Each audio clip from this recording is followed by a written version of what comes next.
மேடையை அலங்கரிக்க வருகிறார். கரூர் மாவட்டம் மட்டும் இல்லை, எல்லா மாவட்டத்திலையுமே ஜார ஜோதிடத்தில் பலன் சொல்லக்கூடிய அடிப்படையில் ஐயா சூரிய சுந்தரராஜ் ஐயா மட்டுமே இப்போதைக்கு திகழ்ந்துட்டு இருக்காங்க. வேறு யாரும் சார ஜோதிடத்தில் பலன் சொல்கிறது இல்லை. ஆனால் எல்லாருமே சார ஜோதிடத்தை வச்சு தான் அதாவது கிரகம் நின்று சாரத்தை வச்சு தான் பலன் சொல்கிறோம். ஆனால் மேடையில் நின்று பேசுகிறதுக்கு ஆள் இல்லை. நிலவஸ்ட்டு அதுதான் உண்மை. அதாவது அந்த பலனை எடுத்த சாரம் எப்படி சடன்னு வருமோ அந்த அடிப்படையில் அதே வேகத்தோடு, அதே சுறுசுறுப்போடு, அதே எண்ணத்தோடு பலன் சொல்லக்கூடிய ஐயா அவங்களே வருக வருகை என வரவேற்கிறேன். அனைவருக்கும் அன்பு வணக்கங்கள். இன்று அகத்தியர் ஜோதிட வித்யாலயா அறக்கட்டளை மாதாந்திர கருத்தரங்கம் மோகனூரில் சிறப்பாக நடைபெற்று கொண்டிருக்கிறது. இதுக்கு சிறப்பு அழைப்பாளர்களாக என்னை அழைத்தார்கள். அவருக்கு மிக்க நன்றியை கூறிக்கொள்கிறேன். இப்போ நான் பலன்கள் எடுப்பதெல்லாம் சாரங்கள் அடிப்படையில் தான் பலன்கள் எடுக்கிறேன். அது எப்படி அந்த பலன்கள்லாம் சரியாக வருது அப்படிங்கிறத பார்த்துக்கலாம். அதாவது கோல் நின்ற பாவத்தில் பலன் வெளியில் வரும். சாரநாதன் அமர்ந்த பாவக பலன் கோல் நின்ற பாவத்தில் வெளியில் வரும். இந்த ரெண்டே வித்தை தான் எனக்கு தெரியும், வேறு எதுவுமே ஜோதிடத்தில் தெரியாது. அது வருதா வரலையான்னு இப்போ பார்த்துருவோம். பார்த்துடலாமா? கோல் நின்ற பாவத்தில் பலன் வெளியில் வரும். சாரநாதன் அமர்ந்த பாவத்து பலன் கோல் நின்ற பாவத்தில் வெளியில் வரும். இந்த ரெண்டு தான், வேறு எந்த நுட்பமும் எனக்கு தெரியாது. தெரியாமல் நான் 14 வருஷமாக ஜாதகம் சொல்லிகிட்டு இருக்கிறேன். இது எப்படி சொன்னோம், வருதா வரலையான்னு பார்த்துடலாம். இப்போ பாருங்கள், மகர லக்னம் 12ஆம் இடத்துல சந்திரன் சுக்கிரசாரம் வாங்கி சுக்கிரன் 8ல் நிற்கிறார். சந்திரன் என்பது பால், சாரம் கொடுத்தவன் சுக்கிரன் 8னா டிஸ்டர்பன்ஸு, தொந்தரவு, இடர்பாடுகள். 12ஆம் இடத்துக்கு அந்த இடர்பாடுகளை அவர் அனுப்பி வைக்கிறாரு. அப்போ அது உஷ்ணமான இது நெருப்பு ராசி, அந்த சூரியனுடைய வீடு. அப்போ சுடுப்பாலை காலில் ஊற்றிக்கிட்டியான்னு கேட்டேன். ஆமாங்க, நான் கடையில் டீ மாஸ்டராக இருக்கிறேன். பால் எடுத்துகிட்டு போகும்போது துணி நழுவி காலில் பாலை ஊற்றி காலெல்லாம் புண்ணாயிடுச்சு அப்படின்னு சொல்லி சொல்கிறாரு. இப்போ கோல் நின்ற பாவகம் 12, சாரநாதன் அமர்ந்த பாவகம் 8 தொட்டுக்கிட்டு 12ஆம் இடம் இயங்கி இருக்குது. ரைட்டுங்களா?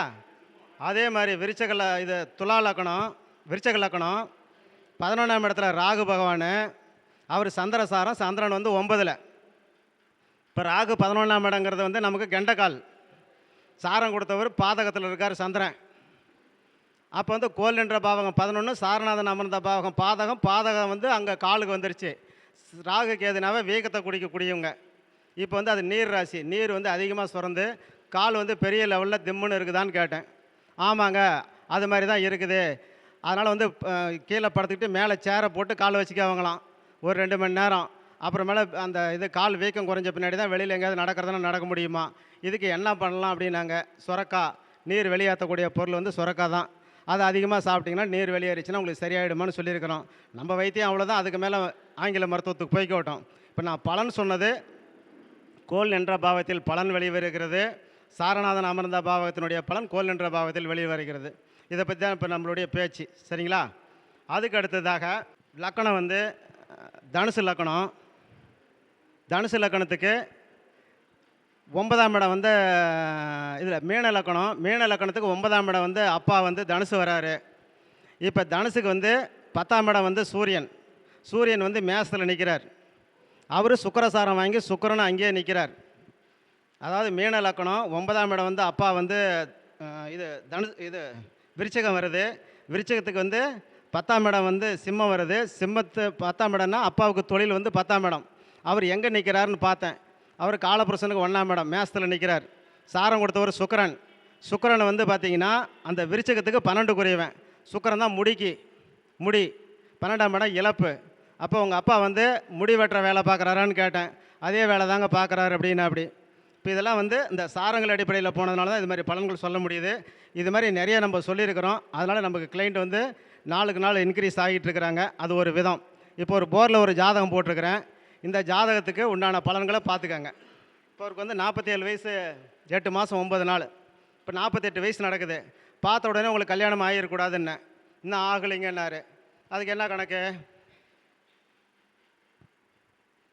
7ஆம் பாவகாதிபதி சுக்கிரன், குடும்பாதிபதி சுக்கிரன், 8க்கு அதிபதி சாரம் வாங்கினதுனால குடும்பத்தையும் கெடுத்தார், 7ஆம் இடத்தையும் கெடுத்தாரா? எங்கே ஒரு கைத்தட்டில் கூட காணும். திருமணம் வந்து ஏன் இன்னும் நடக்கலைங்கிறதுக்கு நமக்கு கண்டுபிடிச்சி சொன்னது. 2ஆம் இடத்துக்கு அதிபதி சுக்கிரன், குடும்பம்.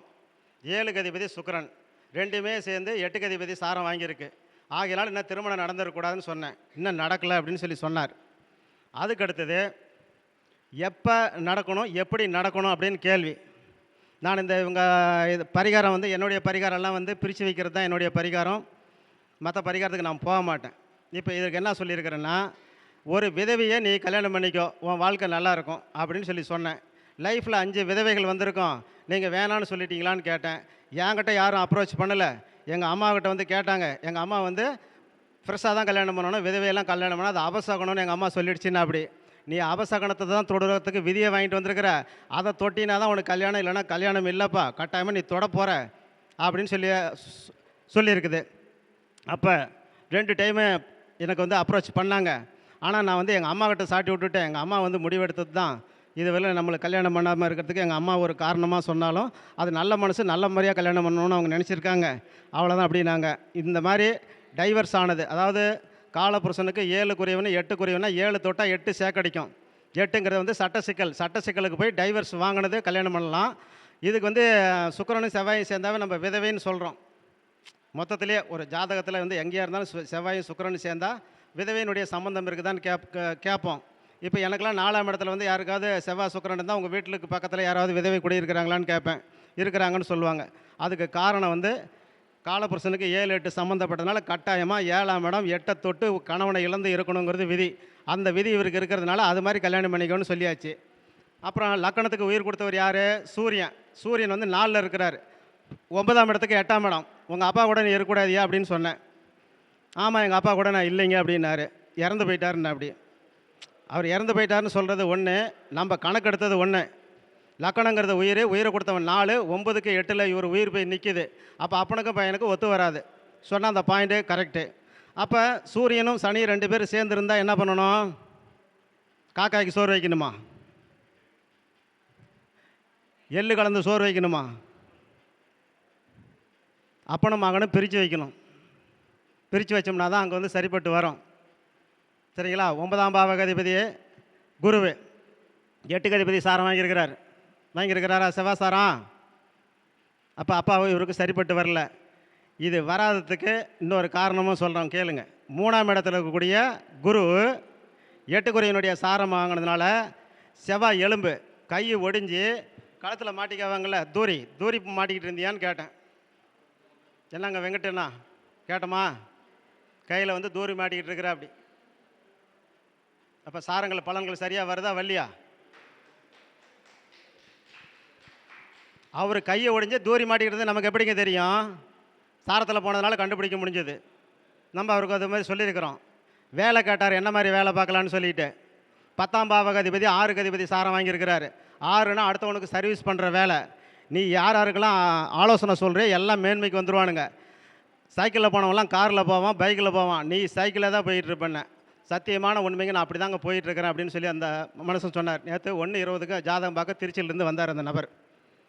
அப்போ 10ஆம் பாவகாதிபதி 6க்கு அதிபதி சாரம் வாங்கும்போது இவர் வந்து சர்வீஸ் தான் பண்ணணும். எப்படி சர்வீஸ் பண்ணணும்னா, ஒரு நிறுவனத்தில் வந்து இவர் ஹார்டாக ஒர்க் பண்ணுவார். ஒர்க் பண்ணி பர்ஃபெக்டாக ஒர்க் பண்ணி முதலாளிகிட்ட நல்ல பேர் வாங்குவார். ஆனால் முதலாளி கொடுக்குறது தான் வாங்குவார், வழி அதிகம் வாங்க முடியாது. இவர் வாழ்நாள் ஃபுல்லாக சீலிங்னா என்ன?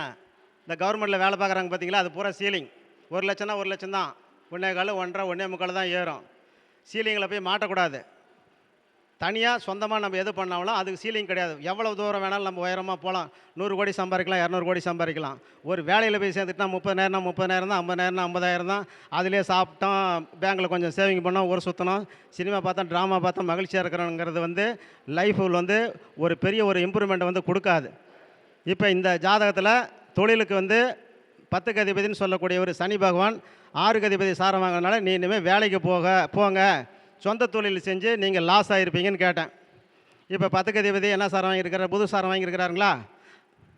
புதன் சாரம் வாங்கியிருக்கிறார், ரைட்டு. இப்போ வந்து 2ஆம் இடத்துல வருமானம் வரக்கூடிய கிரகம் யாருன்னா சுக்கிரன். அவர் 8 சாரம் வாங்கியிருக்கிறார். அப்போ 2,70,000 உனக்கு வெளியில் கடன் கொடுத்து திருப்பி வராமல் மாட்டிக்கிச்சான்னு கேட்டேன். கரெக்டாக 2,75,000 கொடுத்து இன்னும் வரலைங்க அப்படின்னா. அப்படி 8ன்னா இப்போ சட்ட சிக்கல், கோர்ட்டு கேஸ், போலீஸ் ஸ்டேஷனுக்கு அலைஞ்சிட்டு இருக்கணும். இப்போ ராகு புத்தி நடக்குது. ராகு எத்தனைக்குரிய சாரம்?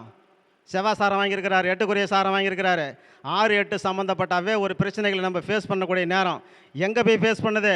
பொருளாதாரம் 2ஆம் இடத்துல போய் நிற்கிது அந்த செவ்வாய்.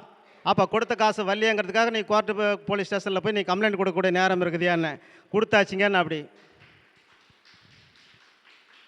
சரிங்களா? 6ஆம் இடத்து பலன் எங்கே வெளிப்படுது? 2ஆம் இடத்துல வெளிப்படுது. அவருடைய ஆதிபத்தியம் 8, 1, 8 இப்போ 2ஆம் இடத்துல வெளிப்படுது. சரியா? அதுக்கு அடுத்தது இந்த கொடுத்த காசு திருப்பி வருமா வராதா அப்படிங்கிறது ஒரு கேள்வி. இப்போ இன்னொன்று இதில் சொல்கிறேன். இப்போ குரு 9ஆம் இடத்தை பார்க்குது இல்லை? எந்த பாவத்தை எந்த பாவகதிபதி பார்த்தாரோ அந்த பாவகம் வந்து சிறப்பாக இருக்கணும்னு கணக்கு. இப்போ 9ஆம் பாவகதிபதி 9ஆம் இடத்தை பார்த்து ஏன் அப்பாவை வந்து வாழ வைக்கல? பார்வைங்கிறது வந்து ஊருக்கா மாதிரி தான், ஒரு சப்போர்ட் பண்ணும்.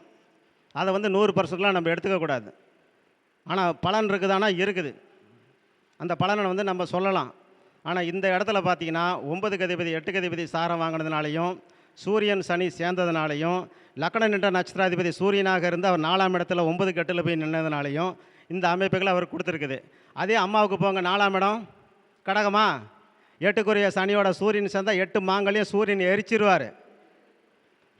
எந்த பொம்பளைங்க ஜாதகமாக இருந்தாலும் சரி, தமிழ்நாட்டிலையோ உலகத்துலேயோ, லக்கணத்துக்கு அந்த தாய்க்கோ தாயினா தாய் ஜாதகத்தையே பார்க்கலாம், அல்லது மனைவினா மனைவி ஜாதகத்தை பார்க்கலாம். அவங்களுடைய ஜாதகத்துக்கு 8க்குரியவனோட சூரியன் 2 கிரகம் மட்டும் 3ஆவது கிரகம் இருந்தால் காப்பாற்றி விட்டுவிடும். 2 பேர் மட்டும் இருந்தால், இதில் பாருங்கள், 4ஆம் இடத்துக்கு 8க்குரியவன் சனி சூரியன் வந்து எரிச்சிருவார். அதனால் அந்த அம்மாவுக்கு மாங்கல்ய தோஷம் இருக்குது. கழட்டி சமயபுரத்துக்கு போட்டிங்களா அல்லது பெருமாளுக்கு போட்டிங்களான்னு சொல்லி கேட்டோம். ஏன்னா அந்த சனி புதன் சாரம் வாங்கியிருக்குதுங்களா? சனி புதன் சாரம் வாங்கியிருக்கா? பெருமாளுக்கு போட்டிங்களா அல்லது இது சமயபுரத்து அம்மனுக்கு போட்டிங்களான்னு. ஏன்னா அந்த வீடு வந்து சந்திரனுடைய வீடு. 2க்குமே போடலைங்க நாங்கள். அப்போ வீட்டுக்காரர் எழுந்து கழட்டி போட வேண்டியதுதான்னு போட்டாச்சா? இப்போ சொந்த வீடு இருக்குமா, வாங்க முடியுமான்னு கேட்டார். 4 அதிபதி என்ன நிலைமையில் இருக்கார்? 8ல் போய் மறைஞ்சிட்டார். சனி சாரம், சனி வந்து 4ல் நிற்குது. 8, 4 சம்மந்தப்பட்டது. எப்பயுமே இவர் வீடு வாங்க முடியாது, கட்டவும் முடியாது. அப்போ எப்போ கட்ட முடியும்? அவர் ஒரு குட்டி போட்டு அந்த குட்டியினுடைய ஜாதத்தில் ஏதாவது இடம் இருந்தால் தான் கட்ட முடியும். நான்லாம் சொல்லிவிடுவேன், உங்கள் 2 பேர்த்தினுடைய ஜாதத்தில் இடம் கிடையாது. உங்களுக்கு குழந்தை பிறந்துச்சுன்னா அந்த குழந்தையினுடைய ஜாதத்தில் தான் அந்த வாய்ப்பு கிடைக்கும். அது வரலும் வாழை மடக்கிட்டு உங்களுடைய வேலை என்னமோ அதை போய் பாருங்கள், சம்பாதிங்க அப்படிங்கிறத நம்ம சொல்லுவோமே ஒழிய, இந்த நேரத்தில் இது நடக்கணும் பொய் சாட்சியெலாம் நம்ம சொல்லிகிட்டு இருக்கக்கூடாது. ஜோதிடங்கிறது கரெக்டாக சொல்லணும். ஒரே ஒரு ஜாதகம் மீன லக்கணம் 7ஆம் இடத்துல வந்து சனி பகவானும் புதனும் நிற்கிது. சாரம் கொடுத்தவர் 8ல் நிற்கிறாரு. மீன லக்கணத்துக்கு லக்கணாதிபதியும் போய் 8லே நிற்கிறாரு குருவு. செவ்வாய் பகவான் குடும்பாதிபதியும் 8லே நிற்கிறாரு. இப்போ வந்து சனி புத்தி நடக்குது. சனி வாங்கின சாரம் செவ்வாய் 8ல் போய் நிற்கிது. இப்போ இதுக்கு வந்து ஒரு 4 ஜோசியர் நம்ம கூட படித்தவங்க எனக்கு சொல்லி கொடுத்தவங்க. இதுக்கு என்ன பலன்கள் கேட்டால் 4 பேர் என்ன சொல்கிறாங்கன்னா, சனி புத்தி போகட்டும் பேசிக்கலாம், சனி புத்தி போகட்டும் பேசிக்கலாம். 4 ஜோதிடர் இப்போ நேரங்காலங்கள் சரியில்லை, பிரிஞ்சு இருக்கிறது நல்லது. இதை மட்டும்தான் அந்த 4 பேரும் சொன்னாங்க. அப்போ ஜோதிடம் பார்க்குறது நம்ம என்ன காசு வாங்குறதுக்கு ஜாதகம் பார்க்குறோமா அல்லது அவங்களுக்கு பலன் சொல்கிறதுக்கு ஜாதகம் பார்க்குறோமா? காசு வாங்குறதுக்கு நம்ம ஜாதகம் பார்க்குறோமா அல்லது பலன் சொல்கிறதுக்கு பார்க்குறோமா? அப்போ 7ஆம் இடத்துல வந்து சனி நின்ற நட்சத்திராதிபதி 8. இப்போ வந்து அந்த அம்மாவனால் அந்த அம்மா தற்கொலை பண்ணிக்க போகுது. அதனால் வந்து புருஷனை வந்து உள்ளார பிடிச்சி போட போகிறாங்க. அதனால் கேர்ஃபுல்லாக இருங்கன்னு சொன்னேன். முன்னாடியே போய் ஸ்டேஷனில் போய் கம்ப்ளைண்ட் கொடுத்து நீங்கள் ரெடியாக இருந்துக்கிட்டிங்கன்னா பொழைச்சிக்கிட்டீங்கன்னா உங்கள் பையனை பிடிச்சி உள்ளார போட்டுருவாங்கன்னு சொன்னேன். இன்ஸ்பெக்டர்கிட்ட பார்த்து நான் ஓகே பண்ணி சொல்லிட்டு வந்துட்டேங்க. இருந்தாலும் நாங்கள் அதுக்கான செக்யூரிட்டி கொடுத்து பார்த்துக்கிட்டு தான் இருக்கிறோம். நாங்கள் கொஞ்சம் கேர்ஃபுல்லாக பாருங்கள், இல்லைனா அந்த பொண்ணை அவங்க அம்மா வீட்டில் கொண்டு போய் விட்டுடுங்க, அங்கே இருந்துட்டாங்கன்னா உங்களுக்கு பாதிப்பு வராதுங்கன்னு சொன்னேன். இவங்களும் வெல்ட்டுடு, அவங்களும் வெல்ட்டுடு. இவங்க அனுப்புனாலும் இவங்களுக்கும் பிரச்சனை ஆகிப்படும். சமுதாயத்தில் அவங்க போனாலும் இது கூட பிள்ளை வாழாத வந்துருச்சுன்னு அங்கேயும் பிரச்சனை ஆகிடும். இது வந்து தீர்வு காண முடியாது. இறைவனால் காணக்கூடிய ஒரு தீர்வு தான் அந்த இடத்துல இருக்கிறத வழியே மனிதனால் காணக்கூடிய தீர்வுகள் அந்த இடத்துல இல்லை. அப்போ நம்ம காரண காரியத்தை எடுத்து சொல்லும்போது அவங்க கொஞ்சம் உஷாராக இருப்பாங்க. அவ்வளோதான். விதியை மாற்ற என்னாலேயும் முடியாது. மும்மூர்த்திகளும் ஒன்று சேர்ந்தால் தான் ஒரு விதியை மாற்ற முடியுமே ஒழிய அதுலேயும் தனிப்பட்ட முறையால் யாராலையும் அதையும் மாற்ற முடியாது. மும்மூர்த்திகள் சேர்ந்து தான் ஒரு சொட்டை விடுறோம். அதில் தான் நம்ம எல்லா இதுவும் கர்ம வினைகளும் உள்ளார அதுக்குள்ளே தான் இருக்குது.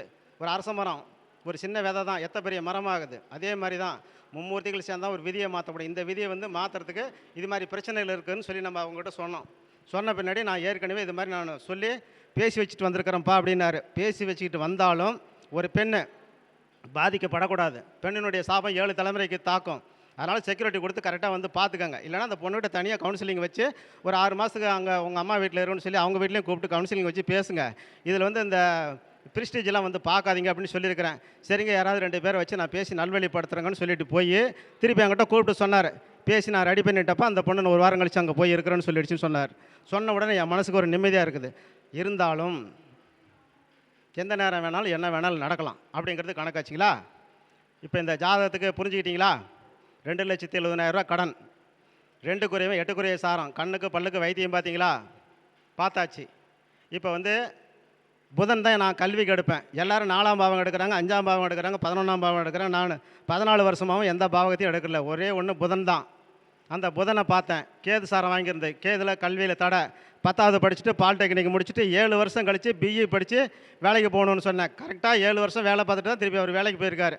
இதெல்லாம் சொல்லும்போது நமக்கெல்லாம் எவ்வளோ உடம்பு புல்ல இருக்குது, எவ்வளோ மகிழ்ச்சியாக இருக்குது பாருங்கள்.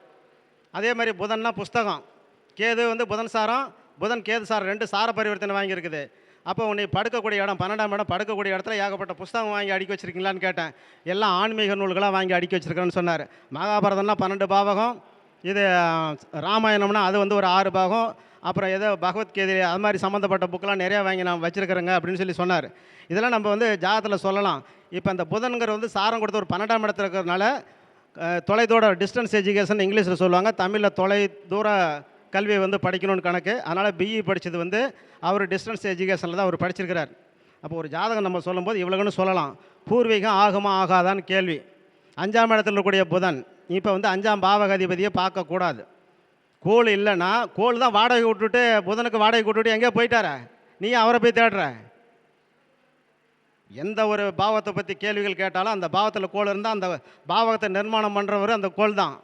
இப்போ 5ஆம் இடத்துல வந்து புதன், கேது சாரம், கேது 12ல், பூர்வீகெல்லாம் கொஞ்சம் கொஞ்சமாக சுருங்கி போயிடுச்சிங்க அப்படின்னு சுத்தமாகவே இல்லைங்க அப்படின்ட்டு. அப்படி இந்த ஒரு ஜாதகம் இல்லைங்க, இது மாதிரி ஏகப்பட்ட ஜாதகம் நம்ம சொல்லியிருக்கிறோம். இன்றைக்கி உங்களுக்கு சொல்கிறது இந்த ஒரு ஜாதகம் சொல்லியிருக்கிறோம். இது மாதிரி நாங்கள் பலன்கள் எடுக்கிறேன், நீங்களும் எடுத்து பாருங்கள், உங்களுக்கும் நடக்கும். இந்த நான் புதனை மட்டும் ஏன் கல்விக்கு எடுத்தேன்னு மட்டும் நான் சொல்லிடுறேன். மீன லக்கணம் 4ஆம் இடத்துல புதன் இருந்தார். ராகு சாரம் வாங்கி ராகு 4லே இருந்தார். சொன்னேன், முஸ்லீம் கல்லூரியில் பையன் படிக்கிறானான்னு கேட்டேன். முஸ்லீம் கல்லூரியில் தான் படிக்கிறான் அப்படின்னாரு. இது சொல்லுங்களேன் பார்க்கலாம். பாவத்துக்கு போனால் பலன் வந்ததா அல்லது காரகத்துக்கு போனால் பலன் வந்ததா? புதன் கல்வியை கொடுக்குறவன் 4ஆம் இடத்துல உட்காந்துருக்கிறாரு. ராகு சாரம், ராகு 4ல் நிற்கிறாரு. அப்போ ராகுனாலும் கேதுனாலும் மத சம்மந்தப்பட்டதோட புதன் சம்மந்தப்பட்ட மதம் சம்மந்தப்பட்டதில் வரும்போது ராகுனா முஸ்லீம் கல்லூரி, கேதுனா கிறிஸ்டின் கல்லூரி. அப்புறம் ஒருத்தர் ஈரோட்டில் ஒருத்தர் வந்தார். அவருக்கு செங்குந்தர் ஸ்கூலில் படிக்கிறாரா பையன் கேட்டேன். செங்குந்தர் ஸ்கூலில் தான் அந்த பையன் படிக்கிறா. அப்படி இதெல்லாம் எப்படி சொல்கிறீங்கன்னாரு. ஏதோ இறைவனுடைய அனுகிரகமும் எனக்கு கொஞ்சம் இருக்குது, எனக்கு ஒரு நல்ல நேரமும் ஓடிக்கிட்டு இருக்குது. அதனால் நம்ம சொன்னோம், நமக்கும் டைமும் சரியாக இருக்கணும், வாக்கு பலிதமும் இருக்கணும், இறைவனுடைய சக்திகளும் நமக்கு இருக்கணும், முன்னோர்கள் செஞ்ச புண்ணியமும் இருக்கணும், குலதெய்வத்தினுடைய அருளும் இருக்கணும், நம்மளுடைய ஒழுக்கம் கட்டுப்பாடு எல்லாமே இருக்கிறதுனால தான் இது மாதிரிலாம் நமக்கு வருதுங்கிறது தான் நான் வந்து அப்படி தான் நினச்சிக்கிறேன் வழியை. இப்படி பலன் எடுத்துகிட்டா நம்ம ஒன்றும் லாடு லவகதாஸ் அப்படிங்கிற மாதிரி நிலைமையில் நம்ம கிடையாது. சரிங்களா? எல்லாரும் போல தான் நம்பளும். ஏன்னா வந்து ஜோதிட கலைங்கிறது வந்து கடல் மாதிரி விரிஞ்சு கிடைக்கக்கூடிய ஒரு இது இருக்குது. நான் போனது இந்த சாரங்கள் அடிப்படையில் போயிருக்கிறேன். இதில் இது மாதிரி பலன்கள் வருது. நீங்களும் அது மாதிரி சொல்லி பெரிய வெற்றிகளை பெறணும்னு சொல்லி இப்படி ஒரு அரிய சந்தர்ப்பத்தை கொடுத்த தம்பி ரவி ஜெயக்குமார் அவர்களுக்கு நன்றியை கூறி விடைபெறுகிறேன். நன்றி, வணக்கம்.